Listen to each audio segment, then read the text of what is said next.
Cost Drivers agora é GEP, Global E-Procurement, uma empresa americana líder global em soluções para procurement e supply chain.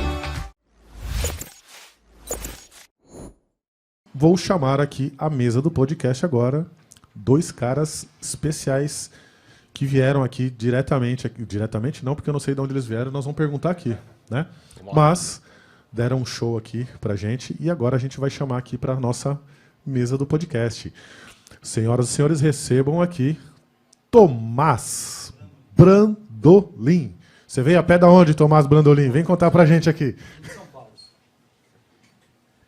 Prazer. Muito bem. Bom dia. Fica à vontade.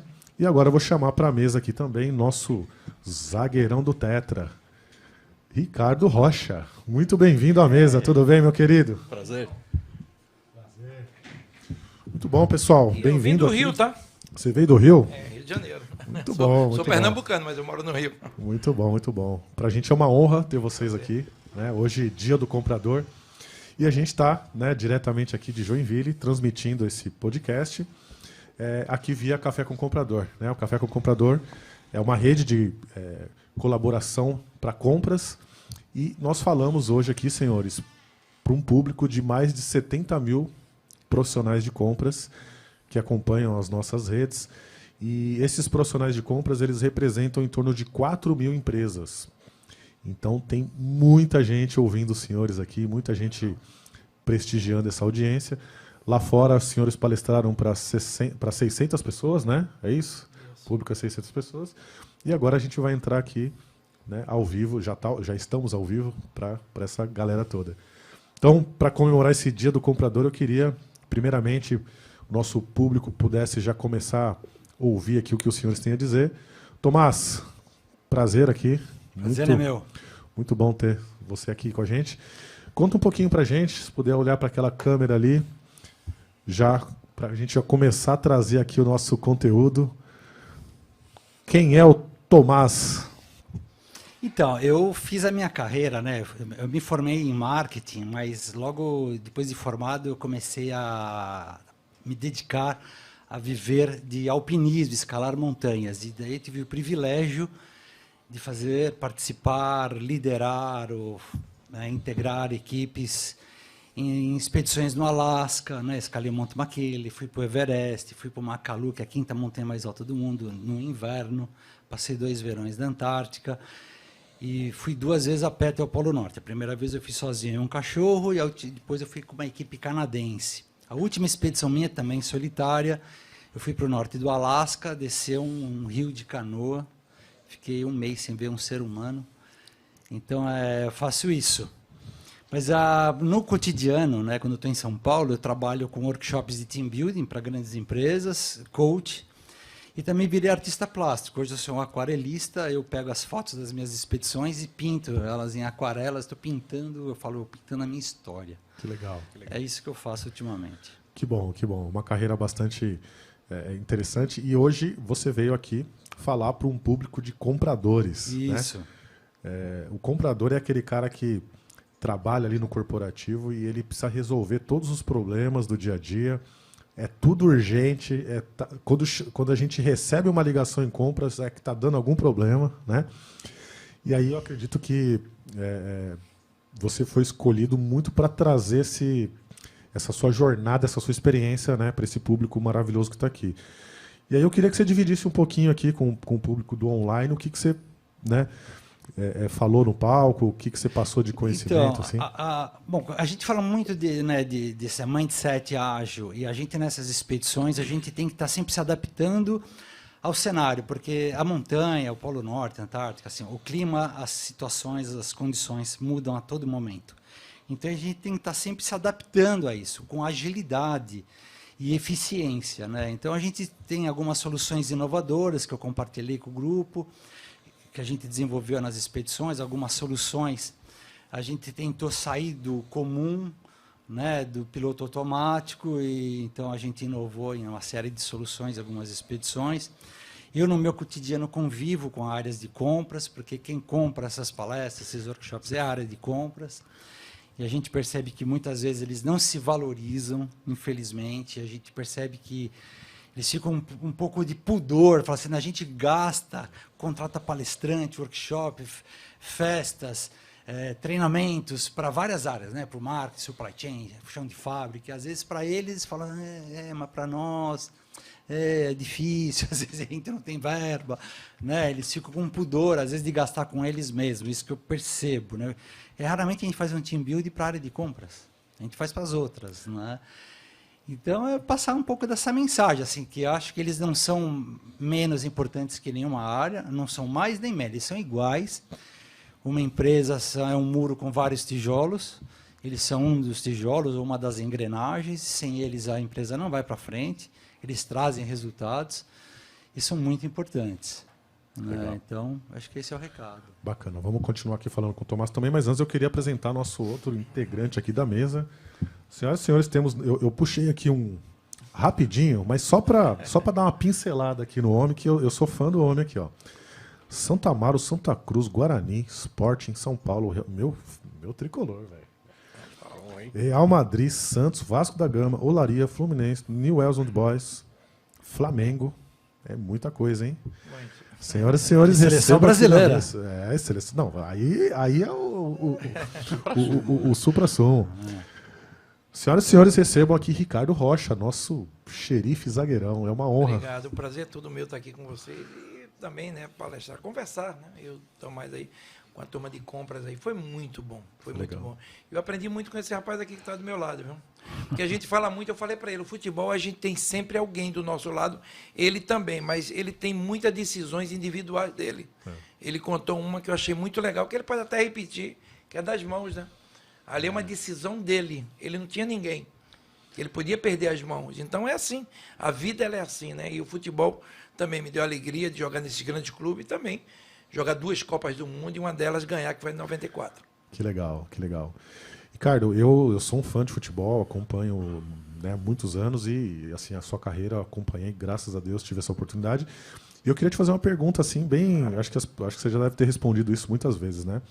Ali na Copa, né, 94, Estados Unidos, aquele calor, né, aquela infernal pressão, aquela loucura toda ali, o Brasil com aquele jejum de títulos, né? E aí vocês chegaram na final e a gente percebia que você era um líder, né? Para aquela galera ali, você tinha, né, o Romário ainda era novo, tinha uma galera ali que estava ali, Ronaldo chegando. 17 né? anos, Ronaldinho. Cara, como é que foi esse bastidor ali? O que você usou de argumentação para essa galera ficar direitinho, não despirocar a cabeça ali? Eu queria que você dividisse pra gente aqui. Eu acho o seguinte, eu acho que primeiro, acreditar no que você faz, né? Isso é uma coisa individual, você quando vai para uma Copa, né, você chega forte, eu quero jogar bem, quero ser um bom zagueiro. E dentro da minha vida aconteceram algumas coisas importantes na Copa do Mundo. Eu cheguei na Copa do Mundo como titular absoluto, joguei o primeiro jogo e tive um estiramento. E aí machuquei, fiquei depois, só recuperei na final. Então você vê um paradigma de diferença de você ser titular, machucar. E os 2 zagueiros jogaram muito, o Márcio Santos. Eu fiquei no banco depois na final. O que é que eu acho? Principalmente quem trabalha em grupo. E os compradores também trabalham em grupo. Ninguém faz nada sozinho. É como eu falei, o Tomás é diferente, tem decisões. Eu tomo decisões sozinho dentro de campo, em uma jogada, em um cruzamento, mas é o coletivo que funciona. O coletivo estando bem, o individual não ganha.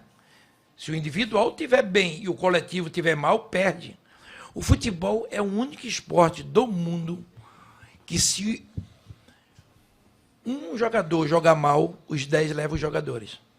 Se 2 jogadores jogar mal, você pode levar.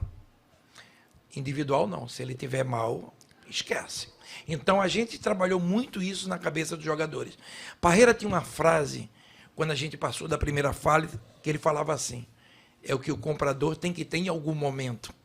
Quando ele vai comprar, ele pode ter as indecisões, mas quando ele vai, não, eu preciso comprar, eu preciso fazer, que é o erro zero. Por que erro zero? Porque a primeira fase você pode ganhar um jogo, perder, pode ganhar 2 jogos e perder um. A Itália foi campeão em 82 com 3 empates. Não ganhou de ninguém. É verdade. Então, para você ver. Então, depois que você passa para ali, erro zero. Se errar, você vai morrer. Então a gente errou em 90 contra a Argentina e viemos para casa. Jogou bem, 3 bolas na trave, massacrou a Argentina, perdemos. Então o erro zero tem momentos da vida que ele é fundamental. Ele tem que existir mesmo. E existe a segunda fase, que é a oitava de finais para frente, esquece erro. Então o Parreira falava erro zero. Então eu aprendi muito isso. Nenhuma Copa do Mundo, joguei 2. Uma houve um erro, perdemos, voltamos para casa. E a outra ganhamos todas elas. Então o comprador tem muito isso também, né? Na hora de sair para comprar. Enfim, então essa é uma história de vida que a gente tem de Copa do Mundo.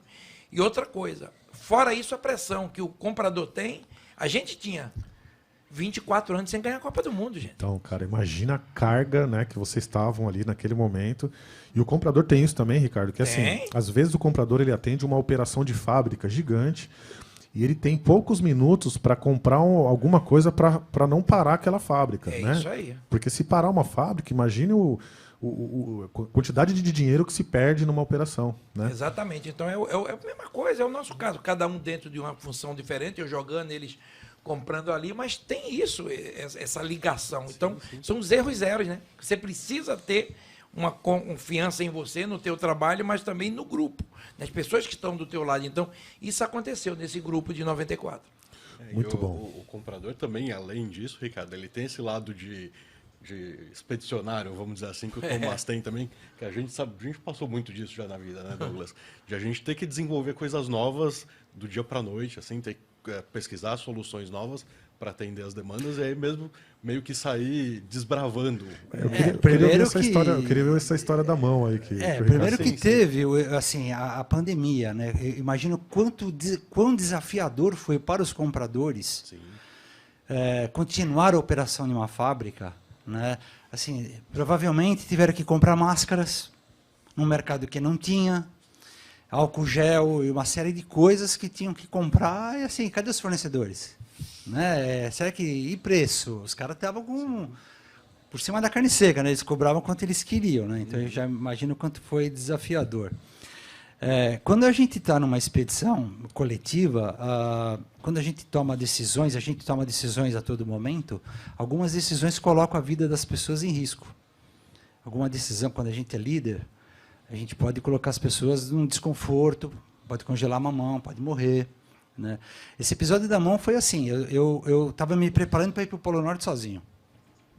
Então você tem que ter a autoconfiança de resolver todos os problemas sozinho. E esse dia eu estava fazendo uma trilha no meio de um bosque gelado, cheio de neve, e eu falei, bom, eu vou ter que acampar aqui no meio, então o que eu fiz? Estava 25 graus abaixo de zero, começando a escurecer. Eu tirei as luvas, tirei a jaqueta, coloquei um casaco mais pesado, né? Quando eu fui pôr as luvas, para minha surpresa, elas estavam úmidas de suor, elas congelaram. Então eu não conseguia mais colocar as luvas. E as minhas mãos suadas, suor é água, a água congela. As minhas 2 mãos começaram a congelar na frente dos meus olhos. As 2 mãos. E a mão congelada vai fechando os dedos assim. Qual a temperatura? 25 graus abaixo de zero. Meu Deus. E a noite estava mal começando, quer dizer, eu tinha o resto da noite para congelar o resto do corpo. Aí eu estou de pé, com neve até a canela. Você começa a congelar os pés. Mas você fala, eu estou morrendo. Eu estou morrendo congelado, conscientemente. Eu estava horas do carro, não dava mais para voltar, e tudo que eu precisava para me salvar estava dentro do trenó, na minha frente, que eu não conseguia abrir, porque as mãos estavam congeladas. E eu precisava de uma fonte de calor. E eu olhava em volta, eu estou num bosque cheio de neve. Cadê fonte de calor? Aí que eu lembrei, depois de alguns momentos de pânico, que a única fonte de calor ali perto era eu mesma. A solução estava em mim. Então, eu, com o dedo congelado, consegui abaixar o zíper do casaco, coloquei a mão nas axilas, né, a região mais quente. E para você se aquecer, o normal é você correr em volta, mas eu estava com os pés já começando a congelar. Eu deitei em cima do meu trenó, para não ficar na neve, e fiquei ofegante, tentando gerar calor, né? Porque se eu adormeço de exaustão, não acordava nunca mais. E depois de 20 minutos voltou o calor para as mãos. Aí eu salvei minhas mãos, eu consegui salvar minha vida, né? Mas eu percebi que eu salvei minhas mãos, que eu congelei minhas mãos, porque eu estava fazendo tudo no piloto automático. Tira a luva, né? Põe um casaco, põe outro, tal, é normal isso. Mas se eu quero ir sozinho, Eu tinha que começar a repensar minhas tarefas. Prestar atenção em cada meus detalhe. procedimentos, minhas atitudes. Isso fez toda a diferença. Foi aí que eu me senti preparado para ir sozinho no Polo Norte. Foi nesse momento. É muito legal, né? História incrível, cara. Decisão dele, né? Ele está ali sozinho, é como eu te falo, o jogador, às vezes, no campo, ele joga mal, mas ali o teu companheiro te ajuda, ele não. Ele estava sozinho e falou, o que é que eu vou fazer? Qual é a decisão que eu vou tomar? Então ele toma essa decisão que ele lembra, não, vou colocar a mão no meu próprio corpo e ali eu vou tentar. Salvou a vida. Mas eu imagino que, às vezes, um comprador, embora pertença a um time, dentro de uma estrutura, com processos estabelecidos, eu acho que, às vezes, o comprador, às vezes, ele está sozinho. Em algum momento, ele está sozinho. Cara, você falou eu preciso ponto... fechar esse contrato, preciso fazer essa compra. Não dá para perguntar para os amigos. E ele tem que tomar uma decisão. Essa decisão vai impactar o resultado da empresa, da área, do trabalho dele, a carreira, a reputação dele, às vezes. Você falou um ponto importante, porque Isso o comprador é ele se sente muito sozinho, sabe por quê? Às vezes é muita cobrança, é muita responsabilidade em cima dele, e ele tem ali poucos minutos para tomar uma decisão. Ele tem várias pessoas ao redor, mas as pessoas também estão nessa mesma situação, tomando cada um as suas próprias decisões. Então é muito louco isso, né? Então, às vezes é um time de 10, são 10 times de 1. É verdade. Eu Tomás, acho que, assim, nesses momentos, preparação. Então, isso que eu ia te falar, cara. Você teve uma decisão ali, né? Você parou, pensou, saiu lá do automático, que é o subconsciente, foi pro consciente, começou a raciocinar e tomou a decisão que salvou sua vida. Isso foi treino? Da onde veio isso? Milhagem, experiência, de passar por vários momentos difíceis, sozinho ou não, e preparação. Você está preparado para o desafio. Né? Você sair de casa, assim, eu estou preparado, eu tenho um monte de informações sobre o mercado, sobre a empresa, sobre os produtos ou serviços. É muita preparação, concentração, né? E esse preparo, obviamente, exige esforço, dedicação. E não tem outra solução. Não é sorte. Você tem que realmente coletar informações. A sorte ajuda quem treina, né? E aí eu te perguntar também, Ricardo, você falou, né, que é um grupo, um time e tal. Mas assim, você era o cara que estava sempre ali fazendo o cara que estava dormindo acordar, né? Isso. Você dava uma chacoalhada na turma ali. Da onde veio, cara, essa coisa tua de ser o líder, de ser o xerife? Bem, a liderança nasce contigo, é claro que tu melhora. Eu melhorei. Eu dei muita sorte. Isso é treinamento e a vida que ela te dá. A vida, ela me deu tudo isso. Eu aprendi muito com grandes líderes. Eu peguei algumas lideranças que foram fundamentais para mim. Eu tenho certeza que você também, né, pegou pessoas importantes que te ensinou. Então, eu já vinha de uma derrota em 90. Então, eu falava, o que é que a gente pode fazer para não errar em 94? O erro zero. Minimizar o erro. Mas teve erro? Claro que teve. Vou te falar. A gente estava jogando com a gente tomou 3 gols no campeonato. Primeiro jogo ganhamos, né, contra a Rússia, foi o que eu machuquei, jogamos o segundo, ganhamos. Tomamos um gol da Suécia, que depois foi a semifinal, 1-1, e ali a gente já estava classificado, podia errar. Mas a gente toma 2 gols contra a Holanda. A gente estava ganhando de 2-0, jogo fácil, e aí tem um erro. Aí 2 erros, e a gente toma um gol.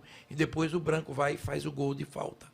Né, aquele 3-2, que estoura toda a alegria. Então, erros acontecem.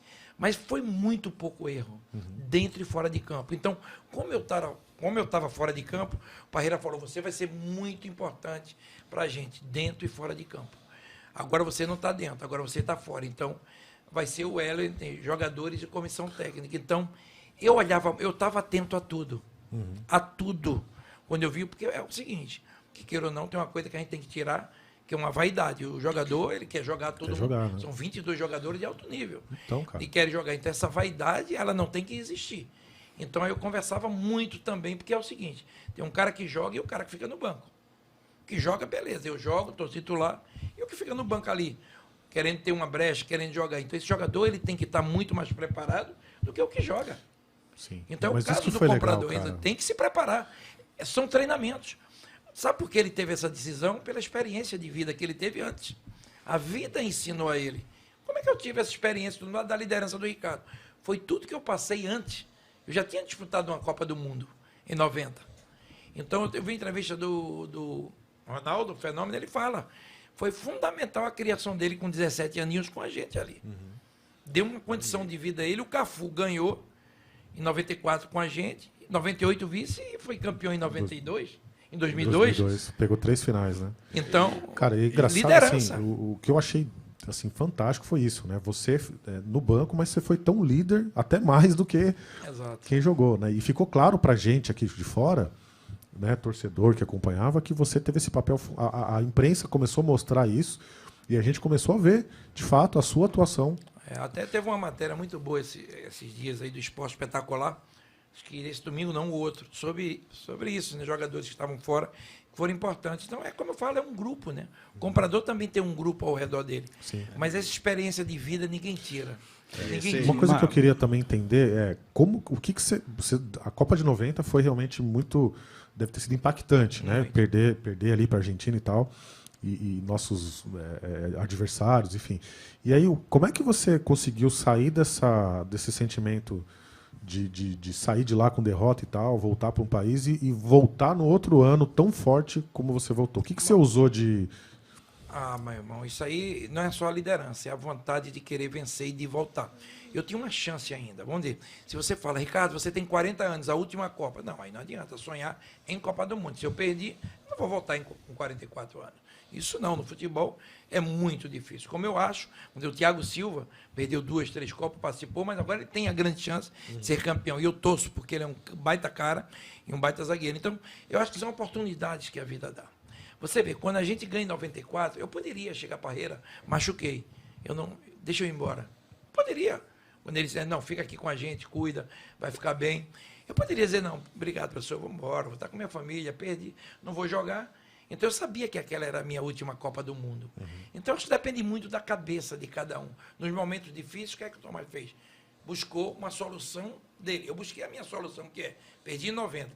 Estava com 28 anos. Eu falei, mas a outra eu tenho 31, eu tenho chance de voltar. E tem mais, tá?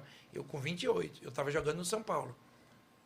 Na minha época, eu até comentei hoje, né, ali a gente conversando sobre isso, não é que eu não esperava, mas eu sonhava em voltar para a Europa, porque eu já tinha jogado. E com 29 anos eu fui vendido para o Real Madrid. Eu estava no São Paulo muito bem. Eu não queria mais sair de São Paulo. Eu estava no clube organizado, mas veio o Real Madrid, não tem como dizer não. Né? Já era o maior do mundo, e agora muito mais. Então, eu sempre acreditei no meu trabalho, nas minhas possibilidades. Vamos dizer, eu não posso sonhar agora, com 60 anos, e dizer, eu vou para a Copa do Mundo. Isso não existe. Tem que ter o pé no chão. De dizer, mas tem uma coisa interessante no futebol, que às vezes o líder não é o craque do time. Normalmente não é, tem razão. Então, o Pelé não era o líder do time em 70. O Romário não era. Não era. O Ronaldo não era. Entendeu? Isso que é interessante, que ele, como um dos líderes, impunha respeito no craque do time. Não, você vai seguir as regras, eu acho que punha... Isso aí mesmo, perfeito. Isso é uma coisa interessante no como futebol. eu te falo do grupo. As decisões nossas, ela tem várias lideranças. Não é uma coisa individual. Quando ele, Tomás, estava no sufoco, ele aprendeu na vida. Mas se ele não lembra nada disso e dorme, ele morre. Isso, Tem um ponto. Então isso é fantástico, você morre. Tem um ponto muito legal do que o Ricardo falou sobre de mitigar os erros, né? De minimizar o erro. Que assim, em 94, eu era adolescente na época. Eu lembro que estava tão acirrada a disputa, mas tão acirrada que no fim do dia, na final com a Itália, o que decidiu foi um erro do Baggio. Então assim, os dois times estavam num equilíbrio tão grande que quem conseguiu se concentrar para minimizar o erro, levou. E não significa nem que um seja melhor ou pior, né? Ricardo também. Ricardo, Jara, deixa eu te falar uma coisa, que aí vai com o Tomás. Ele foi sozinho e falou, se eu dormir eu morro, e eu quero estar vivo. Aí tomou a decisão, ficou bem, graças a Deus está aqui com a gente. Você imagina o Brasil 24 anos sem ser campeão. Tomás, eu digo para vocês três, pega a bola, você, embaixo do braço, e caminha até o pênalti. É sozinho. O Baggio, ele não colocou aquela bola porque não tem qualidade. Pelo contrário, um cracaço de bola. Ninguém imaginaria que ele colocaria. Mas é o medo, é a indecisão. A responsabilidade. que você não pode errar. Porque todo mundo fala de Baggio, que é o último. O do Baresi também foi ridículo. O do Baresi foi quase igual ao do Baggio. Para cima também. Então, é o erro zero. Você não pode ter aquele erro na final. Quando eu vejo jogadores, por isso que eu digo, essa minha geração, da união do grupo, a força, ela foi muito importante. Eu comentei ali, porque ali não deu para falar muito, mas aqui dá para falar um pouco sobre a turma de compras. A gente, em 83, eu fui campeão, eu comentei só sobre isso. Fui campeão, o grupo mais fraco era o nosso. Santa Cruz, Náutico e Sport em Recife. E o time mais fraco era o nosso, fomos campeões. Entramos de mãos dadas. Quando eu estou em 93, o Brasil estava sendo vaiado de São Paulo, Rio, todo mundo querendo a volta do Tele. Aí a gente foi jogar em Recife. Eu me lembrei das mãos dadas. Aí falei no jogo em Recife, vamos entrar de mãos dadas? Vamos. É por isso que o comprador tem que... Não é, tem ele só, mas também tem um grupo que pode ajudar ele na compra. Essa coisa das mãos dadas foi a característica principal do time. E eu não sabia que tinha saído... Foi eu que legal, implantei cara. aquilo. Que sensacional. Em 83, 10 anos depois, no mesmo estádio, no Arruda, onde eu fui criado, onde eu joguei minha base, onde aconteceu aquela situação, entramos de mãos dadas. A mãos dadas ela começa em Recife. E a gente, naquele jogo, fez 6-0 na Bolívia. Incrível, né, cara? Aí, dali, vencemos. Fizemos mais um jogo no Rio, no Maracanã, mãos dadas, e fomos se despedir em Recife com a Argentina, ganhamos 2-0, mãos dadas. Então, as mãos dadas, ela foi até o final. Sabe por quê? Eu sou fã do Tomás, assim, a história dele é muito boa, e quando ele conta isso, é porque ele estava sozinho. A gente estava ali de mãos dadas, tinha 11, mais a turma do banco. Ele não, ele estava sozinho. Ele precisava definir. É o comprador. Tem momentos que ele está sozinho, mas ele precisa definir. O meu eu podia errar, mas estava todo mundo ali sozinho. Vamos dizer, o Márcio Santos perdeu o pênalti. Mas, Ricardo, Márcio Santos tomou o pênalti. Mas que eu percebi? Mas o resto fez. Mas o que eu percebi, e acho que isso serve para vendas, para compras? A atitude do Romário, claro, e do Dunga quando bateram o pênalti. Não, claro. Eles foram lá e falaram assim, eu vou fazer esse gol. E você eu vim aqui para fazer e vou fazer. Você quer saber uma coisa que já se falou, não sei se vocês sabem disso. Mas isso aqui são coisas que a gente pode comentar. O Romário não estava nos pênaltis, era o Zinho. Ele, na hora, quando acaba tudo, ele falou, eu vou bater. Aí houve aquele silêncio. Ele não estava. Porque eu ouvi que um jogador do time, num podcast recente, falou assim que o Romário é o único que não treinava pênalti. Não, e ele não estava. Ele ia bater o 6º, o 7º, o 8º, porque ele não gostava de bater pênalti. E na hora ele falou, é a liderança, é a vontade de querer ganhar. É o momento daquilo e você, eu estou morrendo, eu preciso sair dessa. Como é que eu vou me salvar? Então ele, como líder, como você é, eu vou aqui me abraçar. Ele se abraçou e disse, não, se perder a responsabilidade também é minha. Sim. Vamos estar juntos. Pô, eu vi, e quando eu te falo das mãos dadas, é o seguinte, que teve uma coisa que me emocionou muito, mas muito. Que é o seguinte, a Copa mais quente de todas foi a nossa, nos Estados Unidos. Jogo de meio-dia, uma loucura. E nos pênaltis, tem uma foto que há 6 anos, 7 anos atrás eu vi, que eu sozinho em casa eu chorei. Porque essas mãos dadas, ela veio comigo, muito garoto, em 83, e ela vai em 93 para a Copa, e ela vai toda de mãos dadas para a Copa. E a gente muito cansado, prorrogação, pênalti, todo mundo cansado, mas tem uma foto fantástica, Douglas, que é todos os jogadores sentados, mortos, porque meio-dia, você imagina, Copa do Mundo, 90 minutos, prorrogação em pênalti, acaba o estresse. É aquilo que você fala, é o momento, eu preciso definir. E todo mundo sentados de mãos dadas, Douglas. Incrível. Uma corrente, né? Uma corrente de união. Os caras não esqueceram as mãos dadas naquele momento tão difícil. Então isso vai para o comprador. Com certeza. E as mãos se juntam. É a mesma coisa. Um é jogando e outro é comprando, mas tem as definições. E tem um momento certo de definir. Mas aí é individualmente. É ele que tem que definir o comprador. O Baggio, ele não definiu e o Baresi. Mas o Romário e o Dunga definiu. Porque estavam preparados. O branco. Estavam concentrados. O Dunga passou contigo em 90 também, né? 90 também. Ele, aí era ele Dunga. Passou esse perrengue, essa dificuldade que foi. Entendi. Que legal, cara. Que sensacional, que história, hein? Não, legal. Assim, tá presente aqui, vocês presentes aqui na nossa mesa, e a gente que assistiu e acompanhou tudo aquilo, é um prazer. Tomás, eu vi uma foto sua, você praticamente congelado, né? E cara, de onde veio essa ideia de de você fazer essa missão e sem nenhuma equipe, assim? Você que criou isso ou foi um... É que assim, só para contextualizar, o Polo Norte é uma crosta de gelo que cobre um oceano chamado Ártico, que está lá no norte do planeta. Essa crosta de gelo tem no máximo 2 metros de espessura. E lá foi palco das maiores expedições vividas pelo homem na história da humanidade, no século XVIII, XIX. E eu queria vivenciar o que aqueles aventureiros passaram. Vários morreram. Morreram de fome, escorbuto, atacado por ursos. Eu falei, eu quero viver essa sensação de estar lá, sentir aquele frio, o vento, a tempestade, o gelo tremendo, rachando, urso polar vindo. Eu falei, mas se eu for numa equipe poderosa, na hora de montar uma barraca no dia de vento, vai ter gente me ajudando. Se eu cair no gelo, vai ter alguém para me tirar. Não, eu quero ir sozinho, cara, para vivenciar isso. Claro, porque hoje a gente tem roupas modernas, fogareiro moderno, comida moderna, rádio moderno. Tudo mudou. Os caras estavam fazendo os mapas, não tinha GPS, não tinha celular para ligar um helicóptero. Era barco de madeira, esmagado pelo gelo. Né? Então eu falei assim, eu não vou abrir mão dessa modernidade, mas então eu vou sozinho. Aí, quando eu fiquei lá com os esquimós, ele falou, mas você tem que levar um cachorro com você. Aí eu levei o cachorro, né? Uhum. Foi super legal. Viajar com o cachorro foi assim, nossa, foi demais, né? Então, assim, eu sempre quis me desafiar, né? Sempre quis buscar novos desafios, então eu decidi ir para lá. Como eu não consegui chegar sozinho, eu falei, eu quero ir agora numa equipe. E aí eu consegui essa sorte de integrar uma equipe canadense, que queria ir para o Polo Norte pela Sibéria, e fomos e tivemos sucesso, né? Isso foi bem legal. Você contou aqui a situação da mão, né, que você passou. Talvez tenha sido um dos principais desafios, você tomar aquela decisão na rápida, preparação eu quase perdi as 2 mãos, né? E assim, eu falei, mas Tomás, com tanta experiência que você tem, você quase perde as 2 mãos num treino?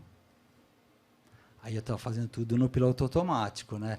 Quando você está sozinho, não dá. Porque eu comentei na palestra, no Polo Norte, a gente está acostumado na nossa vida a ter o backup do backup do backup. Uhum. No Polo Norte, sozinho, não tem plano B. Se você cair na água, você vai morrer em 3 minutos.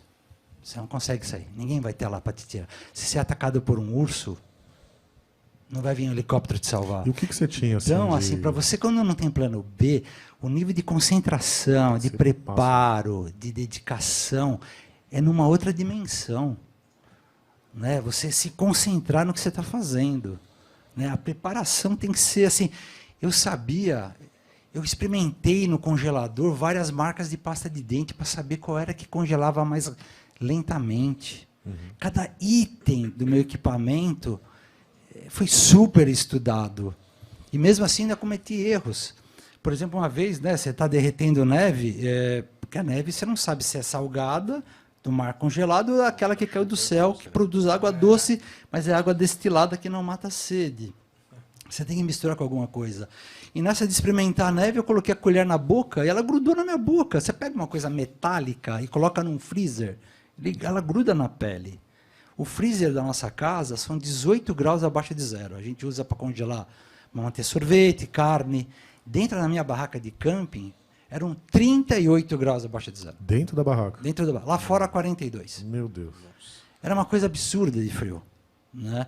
Então, às vezes, eu cometi alguns errinhos. Não vou falar que não. Né? Mas, assim, eu consegui superar e... Como é que você se preparou com relação assim, a perigo, por exemplo, animais, esse tipo de coisa? Você tinha alguma arma? Tinha uma espingarda. Uma espingarda. Uma espingarda. E você chegou a ter algum problema assim, de ser atacado? Não, e a espingarda tem um detalhe. Né? Existem balas que você atira, faz um barulho e espanta o urso. Tem uma bala que se chama chuveirada de chumbinho. Você nunca erra, porque isso é uma chuveirada, mas você não mata o urso. E tem o balote, que se você acertar bem acertado, você mata o urso. Eu tinha todas essas balas. E o esquimó me ensinou como funciona cada uma. Aí eu falei, mas que sequência que eu coloco na espingarda? Ele falou, isso é uma decisão sua. É só sua. E assim, aí é uma shotgun, né, uma calibre, essas que a polícia usa. Então eu coloquei 5 balas para matar urso na sequência. E a agulha vazia. Se desse tempo, eu colocava a bala de assustar e atirava. Não dá tempo, cara, engata é para matar. Né? É claro que eu ia ficar extremamente triste, talvez até encerrasse a expedição, se eu matasse um urso na casa dele. Eu era visitante. Sim. Né? Seria uma defesa pessoal, mas E não precisou, eu não teve... queria. Um urso se aproximou de nós, né? Porque o cachorro viu, tal, ele se aproximou, veio correndo, ficou de pé na Meu Deus. nossa frente.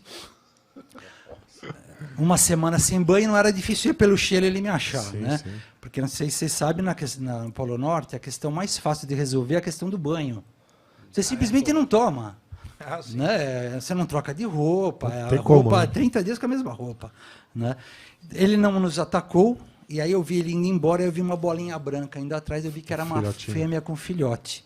E ela não quis vir para cima de nós, porque tinha um cachorro. Sim, sim. O cachorro podia, sei lá, né? Mas o cachorro assusta? Ele ataca, Ele ataca? o urso, ataca. São cães extremamente agressivos, extremamente agressivos. Mas o urso São tem o criados quê? lá, né? Na hora que ele levantou, tinha o quê? 3 metros de altura? Um macho passa de 3 metros, uma fêmea chegando uns 3 metros, Meu Deus. 500 quilos. E o detalhe é que a gente não mede em metros a distância para o urso, né? Mas em segundos, né? Porque em segundos ele te alcança. E ele corre a velocidade, de repente... Em 10 segundos ele me alcançava. Ele te pega. Me alcançava. Né? E assim, urso polar não tem medo de nada. Aham. Ele já viu o urso polar socando casco de navio quebra-gelo. E ele pode não querer, não ter interesse em você, porque na realidade o urso come foca. Ele nunca viu um ser humano na frente, ele não sabe do que se trata. Claro, se ele se sentisse ameaçado, a coisa ia ficar feia. Nesse caso, eu acho que ele ficou mais protegendo a cria do A que... cria, porque tinha o cachorro. Ah, tá. Se não tivesse o cachorro, talvez ele viesse. E esse dia você estava sozinho com o cachorro? Eu e o cachorro. E a espingarda. Meu Deus. Aí o urso, felizmente, foi para a direita, eu fui para a esquerda. Porque o cachorro, ele quer ir atrás do urso, ele quer brigar com o urso. O cachorro, ele é briguento, ele é nervoso, o cachorro. Né? Ele respeita a gente com certo... mas o Mas cachorro você é usou bravo. você fez alguma coisa para o cachorro também ficar quieto ali? Não, Ou só ele- segurei ele. só Tinha segurou? uma, né, ele estava E ele preso a latindo? mim. Ah, não, ele não late. É. Ele não late. A única vez que esse cachorro latiu foi quando eu fui embora. Foi a única vez que a gente conviveu um mês, ele nunca latiu. Mas de alegria... Não, falou, meu, você tá indo embora. Aí eu, né? Assim, Ele passou o melhor mês da vida dele do seu lado. Puta, um mês com o cara não toma banho, nada, pô. Mas, Senhores, Nora, não rolou nenhum clima entre eu e ele. Tá? Vou E ele nunca entregar mais me pra- mandou um e-mail, nunca telefonou. Vou deixar, não acabou ainda não, tá? Vamos, Tá. vamos ficar aqui, mas eu queria entregar aqui para os senhores. Poxa, tá? obrigado. Essa é uma caneca do Café com Comprador. Eba. Para os senhores sempre, quando degustar aí um cafezinho, lembrar aqui da nossa... Eu adoro café. Que linda. Nosso cafezinho Obrigado. comprador. E o café está aqui, né, levando conteúdo para o profissional de compras. Legal. A gente sempre trabalha com esse foco, né? Então, por exemplo, hoje vocês aqui colocando a vivência, a experiência de vocês, a gente leva isso para o nosso público para que eles possam, de certa forma, aprender, se espelhar, pegar dicas, insights para usar na profissão, né? Porque a gente encara uns ursos também lá dentro das fábricas, né? Com certeza. Mas vamos continuando aqui. E agora é o momento tietagem. Vocês não sabem o que eu preparei aqui. Camisa de São Paulo. A bola. Uma bola. Pô, eu até pensei na camisa do São Paulo, mas vou pedir para que o nosso xerife deixe a Camisa da seleção não tem? camisa da seleção. Não tem, cara. Não tem. O pessoal, a produção só deu uma bola aqui. Só. Muito bom. Acho que vai vir uma canequinha para ti depois para assinar, porque a gente vai depois levar lá para o nosso público, né, e fazer a nossa divulgação lá. Obrigado, senhores. Mas vamos lá, vamos continuar aqui. Ricardo, de onde surgiu o futebol na sua vida? Você já queria de moleque ou... Queria. Não tem jeito, tá no sangue.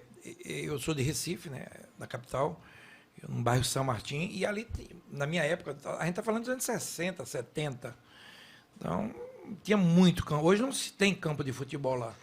Né, o bairro são construções, né, e um dos problemas maiores hoje é esse, porque não existe, acabou o campo de futebol. A várzea. A várzea acabou completamente, ela não existe praticamente em alguns lugares. Recife Capital tem um problema seríssimo. Então eu joguei muito a minha vida. Eu cheguei a jogar, olha, eu fui um peladeiro feliz. O que eu bati de pelada, irmão? Porque como eu jogava bem, eu joguei em várias funções. Eu jogava de meia, de zagueiro, de volante. Então os caras me chamavam. Com 12 aninhos, eu viajei muito ali, o interior. Eles me levavam, eu jogava no meio de pessoas de 15 anos. E depois, com 15 para cima, esquece. Só profissional. Porque porque eu estava num nível muito bom e cheguei a jogar no time da 2ª divisão Elmo, até onde eu fui para o Santo Amaro, que eu joguei na base e no profissional. E aí é minha grande troca, né? Como homem, né? Que eu não sei se o comprador iria comprar, né, esse jogador. Eu fui trocado do Santo Amaro para Santa Cruz por 2 jogos de camisa, 20 pares de chuteira e 20 bolas. O cara comprou bem, não comprou o Santa Cruz? Meu Deus. Hein? Esse comprador foi bom, não foi? Olha, Foi minha troca, do Santo Amaro para o Santa Cruz. Então, às vezes, tem as compras boas, né? Sensacional. Aí eu saí, e outra coisa, a gente fez um jogo com o Santa Cruz, Campeonato Pernambucano, o último jogo, a gente perdeu de 8-1. Porque o Santa Amaro é um time muito fraco, eu até brinquei nessa mini palestra que a gente falou que o Santa Amaro, o pior time do mundo é o Ibis, segundo é o Santa Amaro. Era o Santa Amaro, o Ibis existe, o Santa Amaro não aguentou, não. Eu acho que foi pior do que o Ibis, porque não aguentou, o Santa Amaro não existe. Então a gente perdeu de 8-1, mas eu era garoto e o cara viu qualidade em mim. Falou, pô, o garoto perderam, qual a idade? Só para saber. Se eu tivesse 20, não sei se está... Não, tem 17 aninhos. Falei, pô, vamos levar. E levou. E eu fui trocado por isso. Nesse começo de carreira, né? O comprador, nós temos vários compradores em começo de carreira aqui, aquele cara que acabou de chegar no mercado e tal. Vai errar e vai acertar. Qual é a dica, assim? Como é que persevera para chegar num nível... Não tem jeito. A experiência de vida, o Tomás aprendeu com a vida, o dia a dia. Não adianta. Se ele tem 18 anos e acontece esse frio, ele morre. Então, eu sempre brigo, né? Sempre brinco lá com jogadores jovens, assim, eu digo, vocês vão errar. Minimiza o erro, mas vai errar. Eu até brinco, falo que é pai de santo novo, só dá passo errado. Pai de santo novo, vai ali que a macumba que ainda é errado, vai ali. O nego velho, não, calma, espera. O pai de santo novo, não, vai ali que eu confiei, vai lá e nada, zero. Então, é minimizar os erros, mas só com a experiência de vida no dia a dia, na venda. Não tem jeito. A melhor experiência de vida para eles é a rua, é a venda. Né, Tomás? Não tem jeito. Não existe fantástico, vai ser maravilhoso. Não existe isso. Não existe. Mas precisa gerenciar ego, né? Mas precisa gerenciar ego. Muito, isso aí. Precisa O ego é gerenciar fundamental, ego. você escutar muito, porque às vezes você é jovem, faz uma boa venda e fala, eu sou um fenômeno. Não é. Não é. O buraco é mais embaixo. Então, uma das coisas que... E você acha que eu não me empolguei, não, quando eu era um garoto? Quando eu tinha 18 anos, todo mundo fala, preparação, se o filho... É claro, tiver uma educação, um jogador de futebol, eu te pergunto, ele é um cara muito humilde. De uma hora para outra, hoje eu vou te falar, um jogador com 17 anos, ele faz com 22, ele está milionário. Como é que controla a cabeça? Como né? é que controla a cabeça? Pega um teu filho teu que tem uma educação, tudo, e dá 50 milhões a ele. Mesmo com educação, tudo, mas tem 18 anos. Claro. Vai errar também. Mulherada em cima. Demais, entendeu? Então não tem erro, é dinheiro. Então ele falou uma coisa certa, é gerenciar esse ego, que ele vai existir. Agora, só que eu digo uma coisa, todo mundo fala, é muito jovem. Não, não tem jeito. Eu errei também. Eu não só fiz coisas boas, eu errei na minha vida também. E até hoje a gente erra também, tenta minimizar. É isso que eu falo para ele, minimizar e tá com pessoas boas do teu lado, tá? Eu, graças a Deus, eu tive muitos jogadores, ex-jogadores hoje, né, também igual a mim, que me orientaram muito. Hoje estão com 70 anos, porque eu estou com 60, a diferença na época era de 10 anos, eu tinha 18, eles tinham 28, então eu escutava, errando, mas escutava os caras. Eu tinha um treinador, só para ter uma ideia, ele prendeu meu dinheiro, Carlos Alberto Silva. Ele prendeu, empolgado, né? Eu ganhava pouco, mas eu gastava. Ele disse, não, tem que cuidar, comprar casinha, tua mãe. Então, ele prendia o meu salário, incrível, né? Ele dizia, você vai viver com tanto. Pô, eu chorava, não, minha mãe, minha mãe não. Eu vou conversar com ela, porque você está gastando muito. Quem, então, quem foi o técnico que te fez Carlos a Alberto diferença? Silva. Carlos Alberto. Carlos Alberto Silva. Um pai para mim. Eu tive muito. Eu tive Jonas Belo no Santo Amaro. Eu pensei em desistir. Então eu tive uma pessoa que disse, não vai, fora a minha mãe, que eu sempre digo, é a número 1, mas esse treinador falou, não, vai lá no Santa Amaro, você vai ficar comigo. E do Santa Amaro eu fui para Santa Cruz. Aí tive Pedrinho, algumas pessoas importantes. Mas o mais importante foi Carlos Alberto Silva. Eu fui tri-super campeão com ele em Recife. Ele foi para o Guarani, mandou me contratar. E a primeira convocação minha foi ele também, como treinador da seleção. A gente foi campeão pan-americano, pré-olímpico. Então, Carlos Alberto Silva foi um pai para mim, entendeu? Um cara que me ajudou muito. Eu tive pessoas muito boas do meu lado. Eu acho que nas empresas ele tem que ter uma mentoria, né, das pessoas mais experientes, buscar um networking lá dentro, né, dentro da empresa, porque o compras ele lida com todas as áreas, ele transita em todas as áreas da empresa. Sim. É importante fazer essas parcerias, sentir a necessidade de cada área, ouvir, se preparar, né, aprender com os mais experientes, né? Tomás, essa sua migração, né, do seu trabalho, hoje você, já não é de hoje que você faz coach, palestra, esse tipo de coisa, né? Como é que foi a sua entrada nesse mercado? Porque você não era de corporativo, né? Você não trabalhava dentro de empresa. E aí, a hora que você decidiu entrar lá, passar a tua experiência, que hoje você faz com maestria, como é que foi isso para você? Então, foi coincidência, assim. Foi em 1993, eu tinha liderado a primeira equipe brasileira para o Everest. Aconteceu 2 convites meio simultâneos. O primeiro para palestrar. Eu falei, palestrar? O que você fala numa palestra? Porque na época só tinha o Amir Klink que fazia palestra. Né? Daí assisti algumas, tal, não sei o quê. Bom, fiz a primeira palestra, gostaram, comecei a ser chamado para fazer mais. Aí eu comecei também a trabalhar com o que hoje se chama de team building, né? Eu virei um educador ao ar livre, quer dizer, as empresas querem que a gente leve os grupos para passar algumas vivências e eles aprenderem tudo que a gente aprende, liderança, trabalho em equipe, comunicação, confiança, através de vivências. A gente provoca situações com os grupos, e tem grupos de 10, tem grupos de 200 pessoas. E, geralmente ao ar livre, a gente faz essas vivências e coloca o grupo assim, num espelho. Como é que vocês estão? Vocês tiveram sucesso? Não tiveram? Por que tiveram? Por que não tiveram? Né? Onde vocês estão bem? Onde vocês podem melhorar? Então, vai desde gerenciar a ansiedade até ter, assim, às vezes tem grupo que tem muito cacique e pouco índio. Eles percebem isso. Ou, assim, eles fazem o fazejamento, não é planejamento, eles saem fazendo. Então eles percebem isso, assim, não tem uma comunicação clara, ágil. Então eles percebem o que aconteceu na vivência, o que aprendemos aqui, como a gente aplica isso no nosso cotidiano. A gente faz um plano com eles. Então eu acabei trabalhando assim com pessoas, porque as expedições são tão solitárias, mesmo que a gente está em grupo, a gente está num lugar remoto. Ao contrário de esportes, né, que nem o Ricardo, assim, o esporte olímpico, que tem centenas, milhares de pessoas no estádio, no ginásio, uma televisão transmitindo para milhões de pessoas. No Polo Norte, não tem ninguém. Imagina o silêncio que era, né? Não tem ninguém torcendo para você, te incentivando, nada. No topo do Everest, nas montanhas, não tem ninguém. Né? Então, assim, então eu saí desse mundo solitário, isolado, para trabalhar com pessoas, né? E eu me encontrei e venho trabalhando com isso, com relativo sucesso. A gente se destaca e adoro fazer esses trabalhos, e a gente vê o brilho nos olhos das pessoas quando elas entram no workshop, o brilho nos olhos quando elas saem do workshop. É incrível, né? É cara? Muito lindo. Muda a vida, isso, né? Muda a vida das pessoas. Esse é um dos propósitos que o Café com o Comprador tem também, de mudar a vida das pessoas. Isso. Né? Levar conhecimento, levar experiência. Então, de novo, né? O que a gente está fazendo aqui hoje, extraindo o que vocês têm de contribuição, levando para o público, amanhã esse cara que está ouvindo vai ser um cara melhor. Né? Ele vai escutar o que o Ricardo falou de não errar. Né? Ele vai escutar o que você falou de minimizar esse erro. Né? Usar o consciente, né? Parar de ser piloto automático e pensar para agir. Né?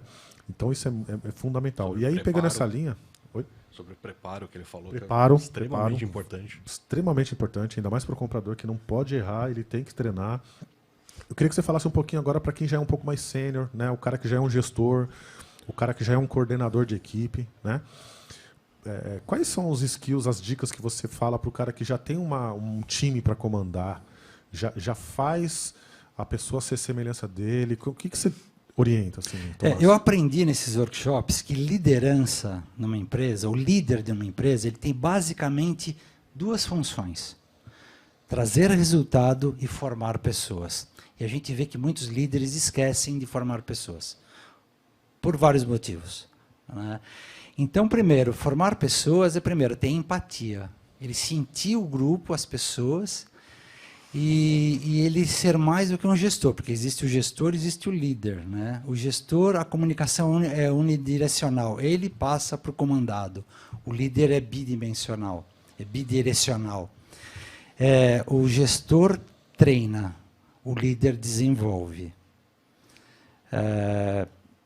E ele fortalece, ele empodera as pessoas. Acho que isso é importante. Eu vivi isso no Polo Norte, porque o líder era um canadense, mas ele empoderava todos nós. Ele estimulava a união, a integração. Por exemplo, a gente dormia em 2 barracas de camping, ele falava assim, vamos fazer o jantar daquela turma de lá? puta, vamos, é um carinho, é um gesto, né, de uma gentileza, né? Eu acho que isso. Eu acho que cabe a ele ter essa empatia, essa boa vontade de desenvolver seus liderados, empoderados, ouvir o que eles têm a dizer e estar junto na solução. Né? Ele, como o Ricardo falou, dá as mãos e vamos junto. Não é assim, eu sou o chefe, você vai lá e faz. Não, eu vou pegar a mão junto e nós vamos lá junto para resolver isso. Acho que esse é importante, o papel de um líder. Legal. Cara, assim, o destaque é quando você fala, teu olho fala junto, tua mão fala, teu rosto fala. Né? Eu acredito muito O nisso. negócio São mais de 20 anos trabalhando com real isso empresas. aqui, cara, é real. É os dois aqui falando, você vê o olho dos caras brilhando. É a experiência de vida, né? E você, xerifão, como é que... Bom, você já é líder de moleque, né? É isso. Mas o que você usou na carreira, assim, pra você... Porque depois você foi técnico, você trabalhou com a liderança ali, né, de Muita atleta. coisa. O que você usou de principal elemento para convencer os 20 moleques a pedalar bom ali? Cara? Eu tive um líder, o Carlos Alberto Silva, ele me ensinou muito. Eu, com 20 anos, 18 para 19 anos, eu peguei 2 jogadores que foram importantes também, o Gomes e o Edson, 2 zagueiros. E esse Gomes, ele era sensacional. Tudo dele era pensando no grupo. E ele falava muito comigo. Ele disse, você tem uma liderança, você é jovem. Tu vai aprender isso com a vida. Então, quando eu pego um cara mais velho, o que eu digo para eles, como eu vou conversar, eu converso assim de igual para igual com Parreira. E ele me orienta, eu oriento ele, porque são... quando você vai, vamos dizer, eu vou pegar um cara como vocês, aqui, nós dois, Tomás, são experiências diferentes de vida, gente. Claro. Eu tenho que escutar o outro lado também. Entendeu? Então, no futebol, eu tenho que escutar. E outra coisa, nesse mundo globalizado, tudo mudou. O futebol mudou. Toma, é um outro futebol, irmão. É uma outra vida. Que você, se não acompanhar, não estudar, você fica fora. É o teu caso, há 20 anos atrás, 30, como era subir tudo isso. Hoje é muito mais fácil. Hoje tem grupos... Tecnologia, ela te ensina. Então, você tem que estar dentro disso. As pessoas mais velhas achar, não, a garotada. Não, vamos escutar sim a garotada. Vamos extrair delas, mas ela também tem que extrair as nossas ideias.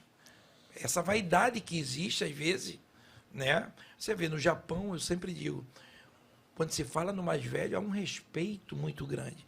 Aqui não. Felipão foi chamado de burro quantas vezes? E agora no Atlético é considerado o maior treinador do mundo. É muito injusto tudo isso. muito Futebol desce, é né, muito cara? injusto. Futebol é uma mentira. Futebol só tem uma verdade, a vitória. O resto é tudo mentira. Se você não ganhar, esqueça. Você vê a geração do Zico. É uma geração de 82. Vai dizer que os caras não jogavam? É a minha geração minha. Eu tinha 19 para 20 anos. Eu sou apaixonado pelaquela seleção, mas não ganhou. Às vezes você tem um grande grupo e você não consegue, né? E aí eu te pergunto, veja como é a vida. Outro dia eu falando com o Zico no podcast, ele falou assim, nós tínhamos um time, presta atenção que ele me falou. Tu sabia que aquele time de 82, que começou a Copa, nunca jogou junto? Nunca jogou junto. Caramba. Porque não dava tempo, os caras moravam na Europa, era difícil de vir. Entendi. Então quem jogava pelo lado direito era Paulo Isidoro, Tita, nunca jogou junto. Nossa. Aquele time maravilhoso. Claro que a maioria jogou, mas algumas peças, e foi Zico acha, ele falando que algumas dessas peças não funcionou. Por isso que eles perderam. Faltou um treinamento ali, né? Faltou esse entrosamento, isso do dia a dia do trabalho, da experiência. E ele falou, Ricardo, eu daria minha vaga, eu, Zico, eu sairia para botar tal jogador. Porque nós tomamos gol daquela maneira que a gente não tinha problema até ter esses 2 jogadores. Mas como um jogador desistiu e ele precisava botar os melhores, então é uma definição do treinador do Tele, que é um treinador maravilhoso, mas errou. Sim. A vida não é uma maravilha, irmão. No caso do futebol brasileiro, a gente é meio arrogante. A gente acha que, como a Argentina é melhor que nós, como França pode ganhar de nós, Inglaterra, Alemanha, nós somos os melhores, então a gente não tolera a vice-liderança, tem que ser campeão sempre. Eu falo muito para o mais velho isso, é até a humildade de saber demonstrar para os mais jovens a tua capacidade. E aqui, como ele falou, ele pegou um cara que ele acreditava, ele ia para a morte com o cara do Canadá, não ia? Isso. Eu ia para dentro de campo em 94 para minha morte. Depois da eliminatória, aquele jogo era o primeiro e poderia ser o último da minha vida. Porque passou a mata-mata, a oitava de final, e perdeu, tu veio para casa. E a gente perde, a gente ganha dos Estados Unidos com 10, Leonardo expulso. Foi tenso Você aquele vê jogo. quanta coisa negativa teve pro jogo. 4 de julho, aniversário dos Estados Unidos. Estádio lotado, E o 40 americano, graus, né? Torcida fanatismo totalmente deles. aquilo, esquece. Fanatismo igual aqueles caras não existe, né? Americano, bandeira, tudo. Então, foi tudo uma loucura. Um jogador expulso. E onde está o poder mental do grupo? Porque quando foi Leonardo expulso, com 10, ele tirou o Zinho, ele coloca o Cafu, um garoto Cafu, de lateral esquerdo. Porque Cafu jogava de várias posições. Então, o Cafu foi jogar de lateral esquerdo. E como é que a gente, aquele calor, aquela torcida? Gente, é por isso que eu digo, eu falei e repito aqui, é muito bom quando você vai para um grupo de jogadores e tem liderança. Como ele foi, disse, cara, o canadense me passava uma força e eu também tenho liderança e o outro. Sabe por quê? É muito mais fácil. Eu tenho minha liderança, mas foi muito mais fácil. Mauro Silva é líder, é o vice-presidente da CBF, da Federação Paulista, Mauro Silva. Tafarel é treinador do Liverpool, de goleiro e da seleção brasileira. Cafu é o representante do Catar no mundo. Olha, lateral esquerdo, Leonardo, um CEO, um dos maiores do mundo. Branco, diretor da base. Dunga, um exemplo de atleta. Zinho, um dos melhores comentaristas. Romário, senador, Bebeto. Não é por acaso. Né? Então, essa liderança, muitos líderes, São vários líderes. não é ruim, não. E tem um líder, eu vou te falar 3 caras, eu, Branco e Dunga, mais agitado, mas tem um líder silencioso, que ele não precisa abrir o braço, nem nada. Sua colocação, todo mundo vai escutar. Então, o futebol tem isso, tem várias lideranças e que você tem que respeitar. Foi isso que a gente teve. Você falou do CEO, do cara mais velho, ele é um líder, mas também ele tem que escutar um grupo, né? Pessoas que estão rodeadas dele. Vou te contar uma história do Raí. Eu estava na seleção brasileira, a gente foi convocado, a gente foi junto. A gente, em 87, ele não estava no São Paulo ainda, e ele estava no Botafogo de Ribeirão e eu estava no Guarani, quando a gente foi convocado. E teve uma conversa, o bicho, o prêmio, e tinha muita gente que veio de fora. Pô, o cara que de fora, dólar, né? Aqui o dinheiro era mais difícil. E Raí muito jovem. Todo mundo fala, não, o bicho está muito pouco, está ruim, papapá, papapá. Aí Raí pediu a palavra. E ele matou a reunião. Ele pensou no grupo, ele não pensou em 2, 3, 4 que estão jogando na Europa. Ele falou assim, gente, eu queria falar uma coisa para vocês. Esse dinheiro pode ser pouco para vocês, que estão jogando na Europa, mas para mim, que venho do Botafogo de Ribeirão Preto, ele é muito. Acabou a reunião. Porque ali ainda tinha reuniões de ego, né? Eu estou no Nápoles, eu estou no Real Madrid, aí veio ele, pá. Então, são lideranças silenciosas que você tem que escutar, entendeu? Acho que isso aconteceu na Copa de 58, que meu pai me contava, e isso acontece também nas expedições. Às vezes não é o melhor craque, o melhor pessoa para ir para o time. Às vezes o craque, ele desestabiliza o time. Às vezes o cara contamina o grupo. E numa expedição, antes de saber se você é um bom escalador, um bom esquiador, é assim... como é que você faz para lidar com frustração? Quando a gente fica vários dias preso numa barraca, como é que você lida com isso? Como é que você lida ficar sozinho? Como é que você lida com o grupo? Como é que você lida com medo? A crise, né? Como com é que sai da crise? desconforto? Porque a gente não toma banho. Não toma banho. Qual foi o teu recorde de não tomar banho? 48 dias no Everest. 48 Caramba. dias sem banho. A gente não come direito, a gente não dorme direito. Tem um puta barulho na barraca. A gente dorme numa barraquinha de camping, dentro de um saco de dormir, não tem conforto. Então, assim, e não tem privacidade. Então, como é que você lida com isso? Então, essas pessoas, né? Meu pai falou que na Copa de 58, o Machado de Carvalho, ele falou assim, antes do jogador, o homem. É isso aí. Antes do jogador, falo o até homem. hoje isso. E numa expedição é a mesma coisa. E acho que numa empresa é a mesma coisa. Né? Como que a pessoa lida com os seus companheiros, com a pressão, com os vendedores das empresas, assim, uma postura arrogante, uma postura colaborativa, O respeito, né? de respeito, porque o cara está fazendo o papel dele. É a Argentina querendo jogar. O cara faz o papel Quer dele, ganhar. né? O Quer vendedor. ganhar também. Tem espaço para todo mundo, né? Então, assim, esse respeito, então acho que isso é fundamental na carreira, principalmente do jovem, ele lembrar, antes do jogador, o homem, antes do profissional, o homem, né? Tirar uma fotinha aqui, nossa. Acho que isso é importante, frisar. Entra mais. Muito, muito bom. Senhoras e senhores, foi uma honra tê-los aqui. Muito obrigado. Tomás Brandolini. Agora acertei. Acertou. Me deram um papel aqui, Eu Rui. falo brincando que a Sem única... acento, sem nada. Aí eu falei, Thomas. Não, mas é fácil. A única pessoa que me chama de Thomas é a Julia Roberts. Mas ela é americana, a gente entende. Eu não tenho. Eu não pareço muito com a Júlia. Então, Tomás, foi um prazer te O conhecer. prazer foi meu. tá? Muito obrigado Sua pela história, oportunidade, pelo convite. Sua energia, sua motivação, o seu brilho no olho faz a Obrigado, diferença. Eu tenho obrigado. certeza que todos os compradores e compradoras que te ouviram ali vão ser pessoas melhores amanhã. Obrigado. Tomara. Xerifão, Espero. Ricardo, para mim é uma honra ter você aqui. Espetacular. Obrigado pelo carinho, gente. Eu torci muito por ti e que bom, né, que você passou aqui, foi buscar nossa taça lá em 94 e parabéns por todo o ensinamento que você tem passado aqui para o nosso público também. Eu que tenho que agradecer. Como é o nome do rapaz que está ali, o André? Eu queria parabenizar o André, que eu estou olhando ele ali também, né? É impressionante como ele degustou um prato de comida ali. Rapaz, eu estou olhando para ele aqui. André, parabéns, André. Que pegada. Eu tenho 12 mendigos na barriga, ele acorda um ou outro e eu vou a fome, ela vai aumentando. André, ele não tem 12, ele come por hora. Ele marca uma hora, 2, 3 horas. O cara mandou um prato de coxinha ali. Ó. André, parabéns, irmão. A gente aqui ao vivo, 11h40 da manhã. Que é isso? Que pegada, hein? Vamos ao título, hein? Se a seleção brasileira for com essa vontade que ele foi no prato, a gente ganha. Isso aí, liga pro Neymar, Vou aí. ligar para André. Parabéns, André. Obrigado, senhores. Brincadeira, André. Valeu, Valeu, gente. senhores. Muito obrigado. por tudo. Até já. Valeu, Vocês valeu, são valeu. fera.